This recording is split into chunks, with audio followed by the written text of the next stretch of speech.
Assalamu alaikum wa rahmatullahi wa barakatuh. Okay, welcome to what is, I think, our second Wednesday news breakdown for members only. I have a few different stories today. It probably, inshallah, won't be as long as Sunday's was. I'm going to talk about, again, the Sahel region, Europe, and Pakistan. So the first story has to do with Niger. So America accused Niger of supplying uranium to Iran and allegedly issued direct threats to the Nigerian government over the expansion of their ties with Iran and with Russia and with China. The U.S. more or less unilaterally imposed the presence in Niger of 1,000 military personnel and a military base. And I believe it was an Air Force base. And then they required Niger to pay some of the costs of the operations of that military base and those military personnel. Washington also did not fully disclose or did not freely disclose what, in fact, their military was even doing in Niger. And they even conducted unauthorized reconnaissance flights over the country, all while not actually assisting Nigerian forces against terrorist groups in the region. Although that was the whole pretense for why they were there. That was the whole pretext for why they were there. So Niger looked at all of this, and they correctly regarded it as highly disrespectful and as a colonialist violation of their sovereignty and their independence, and have thus, therefore, ordered the American military, to leave Niger. Now, the decision to terminate military cooperation with the United States and to demand the immediate withdrawal of American troops from their territory is a powerful statement, both symbolically and practically. The expulsion of U.S. military personnel from Niger has obviously very significant implications for American interests in the region. The removal of those 1,000 American armed forces disrupts America's military operations in the Sahel region, where Niger obviously plays a very central role. This move by Niger throws the United States' grand strategy in the region into disarray, particularly since Niger has been a key hub of U.S. military activities in West and North Africa. America's expulsion not only affects their ability to use counterterrorism as a pretext for their military presence, because obviously the U.S. has very little to actually offer Africa in terms of actual, equitable, fair cooperation and collaboration. So they have typically fabricated, manipulated, and exacerbated security threats, because all they are really interested in, all they're really interested in doing, and all they really understand doing, is forceful domination. So, of course, it also hampers the U.S.'s great power projection against countries like Russia and like China in Africa, and specifically in the Sahel countries. Niger's decision to suspend its military cooperation agreement with the United States, which was imposed upon them in the first place, this reflects, I think, a broader sentiment among all of the African countries regarding the fundamental disrespect that they have historically suffered from Western nations. It signals a shift in the whole region. Countries are increasingly seeking to assert their sovereignty and their independence in the way they conduct their international relationships, and with whom. This action is part of a pattern that we see in the Sahel region, where nations are re-evaluating their partnerships with Western countries, and they're exploring new alliances, obviously, such as with China and with Russia and with the other BRICS nations. Neighboring countries like Burkina Faso and Mali have also distanced themselves, as we know, from Western forces, Western nations, and turned to alternative partners. This decision by Niger, I think, to break off cooperation with the United States, highlights a growing frustration with the interference and condescension that they've historically suffered and endured from their Western so-called partners. So the expulsion of Western forces from the Sahel, including obviously French troops, and the rejection of U.S. military presence in Niger indicates a desire for greater autonomy and a re-evaluation of their traditional alliances, which they have every right to do. The shift suggests that African nations are increasingly willing to assert their own interests and to seek partnerships that align more closely with their own strategic objectives and their own national priorities. The evolving dynamics in the region underscore a changing geopolitical landscape where African countries are redefining their relationships with Western powers on their own terms. And they're exploring new avenues for cooperation and collaboration, which is not something that we have actually seen before. Or anyway, we haven't seen it succeed in the past, because anytime it has been attempted, the West has intervened, usually violently, to overthrow any government that was attempting to behave in a non-aligned and a sovereign manner. So the Sahel region is witnessing a new era of African nations reclaiming their economic sovereignty and political independence after centuries of colonization. And I think that this trend is very likely to continue throughout the region, throughout Africa. And they're going to seek to, they'll have to balance their relationships with Western powers and with the new partners like Russia and China in pursuit of their national interests. But it also further demonstrates both the decline of Western influence and their inability to update their approach to the global South. They can't stop being racist. They can't stop being supremacist. They can't stop being bullies and colonizers and tyrants. They can't adapt to the new reality that no one is scared or impressed with them anymore. And they can't wrap their heads around the fact that the moment any country in the global South, in Africa, in the Middle East, in the Muslim world, the moment that we have any options, the moment that we have any alternatives, any opportunity to get away from you, we do it. You have no concept of just how much you're despised and how deep the resentment and the anger against you is. How deeply you yourselves planted the seeds of that anger and that resentment, and how strong the roots are of the tree of anti-Western sentiment that you yourselves cultivated in our lands. You don't understand how we've been praying and we've been waiting for any chance to finally rid ourselves of your presence, because your presence is nothing but interference and disruption and imposed weakness and subjugation. You actually convinced yourselves that we liked how your boot felt on our necks. And you actually seem surprised to find out how much we always hated it. You're surprised because you never listened. You're surprised because you never cared. You're surprised because your supremacist mentality made you incapable of hearing our grievances. Your supremacism made you only capable of hearing what you wanted to hear. So now, when the entirety of the global South is rejecting you and expelling you, you're bewildered. I mean, who are Mali and Niger and Burkina Faso to defy America? Some of the poorest countries on earth. But why are they poor? Because of you. And you think we don't know that? Mali, Niger, Burkina Faso are three of the reasons that you're rich. And you're why we're poor. And you imagine that we're not intelligent enough to figure that out? We've been knowing that. We knew it ages ago. But we're only now able to actually drive you out. And like I said, the moment that we have the ability to get rid of you, we do it. And if you're surprised, well, that's a you problem. Okay, so now let's look at Europe. The president of Moldova, Maya Sandu, announced that they were going to hold a referendum on Moldova joining the EU in October. So let's look at that. In the ongoing geopolitical drama that is Ukraine, and the countries around Ukraine, the accession of Moldova to the European Union is obviously a significant step that but it will predictably lead to Moldova joining NATO, which will only intensify tensions with Russia. I mean, the potential scenario of Moldova joining NATO will definitely heighten the tensions in the region, and I think predictably so, and that's by design. Particularly concerning the situation in Transnistria. Transnistria is a breakaway region in Moldova with a pro-Russian orientation and a large number of ethnic Russians, and it's a long-standing source of conflict and tension between Russia and Moldova, and within Moldova. With the ethnic Russians in Transnistria have even requested protection from Moscow, just like the Russians in Donbass and in Crimea also requested support and protection from Russia against the Ukrainians.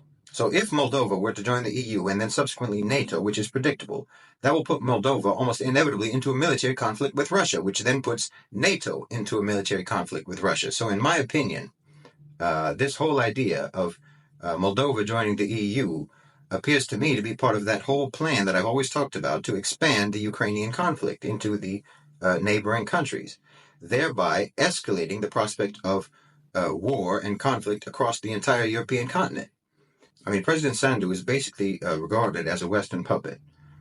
So she's just playing her part. She's playing her role in trying to. She's following the plan in trying to turn the entirety of Europe into a conflict zone, as I've always talked about.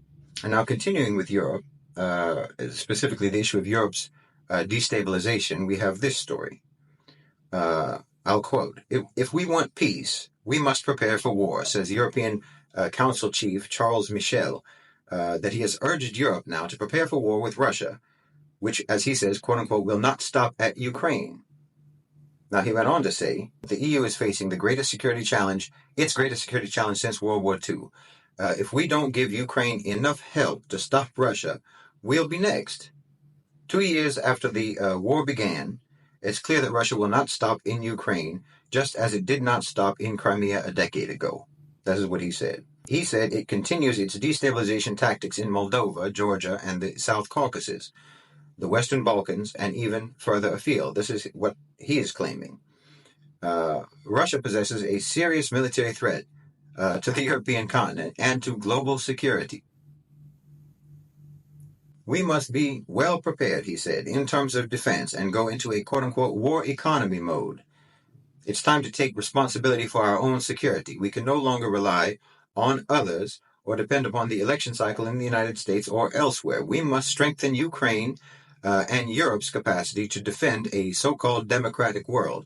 A stronger Europe will also help to strengthen the NATO alliance and improve our collective defense, okay? This is what he said. But okay, now consider this. The Financial Times reports that the European nations face a shortfall of 56 billion euros to meet their NATO defense spending.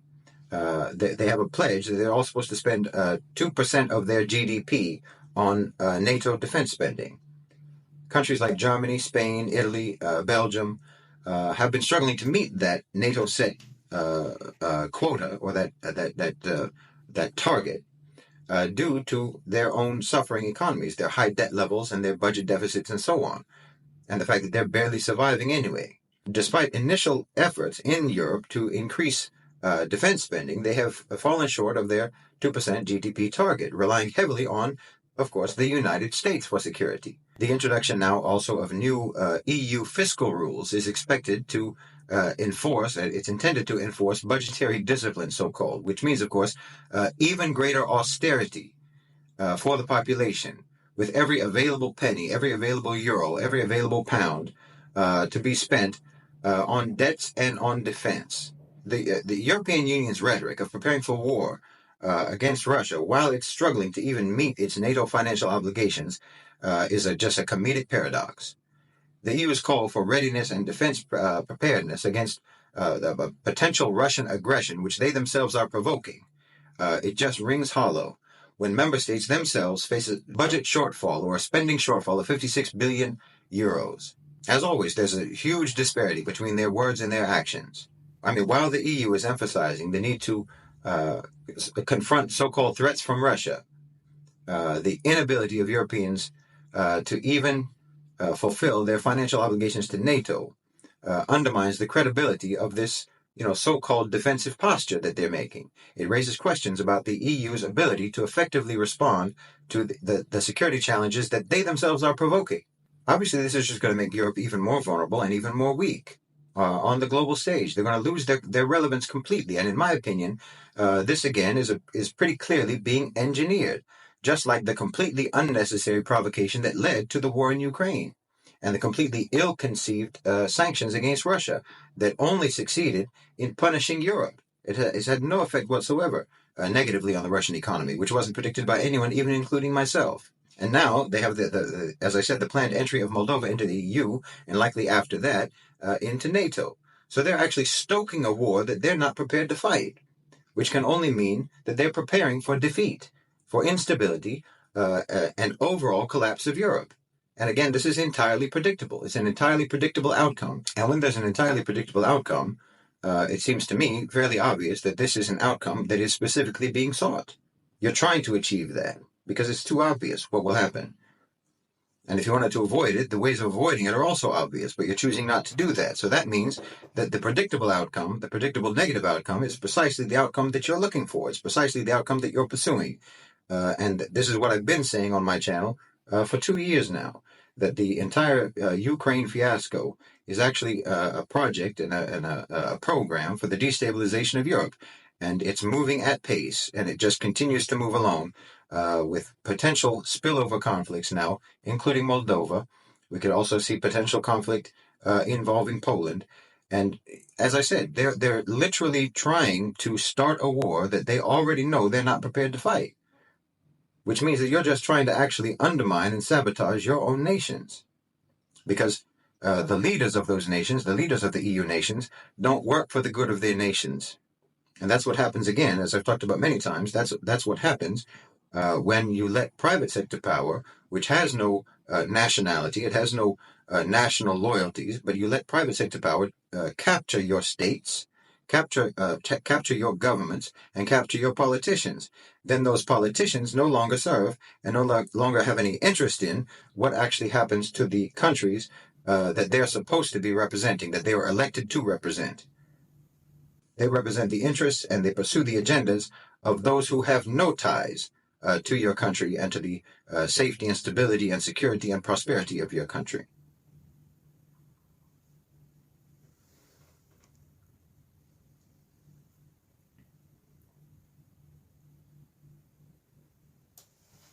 So now let's look at the last story. This returns us again to the Muslim world, to our part of the world, but it's not a news story. But it's still worth talking about. And this has to do with Pakistan's desire to join BRICS. It's still uncertain, of course, as to whether or not this is actually going to happen, but frankly, I hope it does. I think that this could be the only way for Pakistan to actually finally resolve and finally free itself. The EU, this is a quote, the EU is facing the greatest security challenge. In my opinion, this could potentially be the only way that Pakistan could ever finally resolve what has been decades of insecurity, decades of instability, decades of manipulation by the West, and basically decades of a more or less very entrenched, seemingly permanent state of crisis in that country. If they were to join BRICS, I think that is a great hope for them, and I'm very optimistic that if they were able to join BRICS, inshallah, that could actually resolve all of the sort of problems and negative aspects that people around the world associate with Pakistan. Pakistan's decision to seek membership with BRICS last year, I think it was in November they sought it. Obviously, it has serious implications with regards to their relationship with the West, particularly with the United States. Joining BRICS could provide Pakistan with great economic opportunities, geopolitical leverage, and a chance to align its foreign policy or calibrate its foreign policy more closely with the approach to international relations of BRICS. I think that it could finally liberate Pakistan from what has been decades of insidious Western interference and manipulation. If Pakistan had already been a member of BRICS, in my opinion, I doubt that Imran Khan would have been deposed in the manner that he was, or deposed at all, for example. Of course, Pakistan's bid to join BRICS is something that people have been talking about for a long time. Pakistan's talking about it. All of Asia is talking about it. India, obviously. It's seen by people who support it as an opportunity for greater international cooperation and multilateralism, because Pakistan is really a key player. Under Imran Khan's leadership, Pakistan sought to build greater relationships and greater cooperation with global South powers, including, of course, the BRICS nations, and including, of course, Russia and China, because they have a greater degree of common interest, natural common interest between Pakistan and the BRICS nations, between Pakistan and China, between Pakistan and Russia, and between Pakistan and the Muslim world. They have a greater natural common interest than, say, Pakistan with America, or Pakistan with England, or Pakistan with France, or the West generally, or Europe. Joining BRICS could potentially settle Pakistan firmly on the side of anti-imperialism and liberate that country from Western interference. Pakistan has long been caught between the influences and rivalries of the great powers like the US and Russia and China, without ever actually establishing a clear sort of unified alignment with just one power, with one single power. They're continuously trying to balance between all of them. Now, of course, American intelligence and military influence within their Pakistani counterparts is quite deep. And that has given America disproportionate and undue control, I think, over Pakistani policy. So joining BRICS will likely be opposed by some segments and some elements within the Pakistani military and Pakistani intelligence quarters. So I think that inroads need to be made into those areas, into those elements in the power structure in Pakistan. Inroads need to be made by countries like Saudi Arabia and the UAE, because I think those countries represent ideal intermediaries between BRICS and Pakistan, and between the Americans and Pakistan. I think that GCC involvement in Pakistan, and specifically in the Pakistani economy, will help to dislodge that country from Western dependence and Western domination. Potentially, I think that BRICS membership could even help to resolve the long-standing tension and conflict between Pakistan and India, because the BRICS organization emphasizes cooperation and collaboration and unity and harmony between their members. And I think that India, even though they're perceived as sort of being the shaky wheel of BRICS, they have consistently, even if it's after some period of awkwardness, they have still consistently come down on the side of BRICS. And they have adopted the uniform position of BRICS. For example, their official public stance on Gaza, which essentially follows the same script that's being recited by all of the BRICS members, despite India's or despite Modi's animosity towards Islam and towards Muslims. I tend to think that most of the problems and the hostilities and the rivalries between states and the disputes between states have often been, if not fabricated and manufactured by the United States, they've been exploited and manipulated and exacerbated by the United States. So I think that if mediation were to be handled by more mature nations, then I believe that most disputes and most animosities between countries can be resolved just through simple recognition of common mutual interests. And Allahu Alam. This is the historic Muslim approach to the world, our approach to international relations, and it is also the general ethos of BRICS. It's the way they do things. So I think that if we were to decouple ourselves from the West, from Western paradigms, Western ways of thinking, and we return to a more sane, more rational, more adult approach to the world, our Islamic approach to the world, then inshallah, I think that we'll be able to build a system of global order that doesn't require or that doesn't rely upon stoking hostilities between countries and stoking rivalries between countries as a tactic or a strategy for maintaining control, but rather a system of collaboration and mutual benefit that doesn't require any member or any country to subjugate and dominate another just in order to keep the so-called peace and secure so-called stability, because America is only securing their own stability. The West has only ever been securing their own stability, their own security, by means of destabilizing and causing insecurity throughout the global South and throughout all of the other countries in the world that are not part of the West, all of the countries that are excluded from their so-called international community.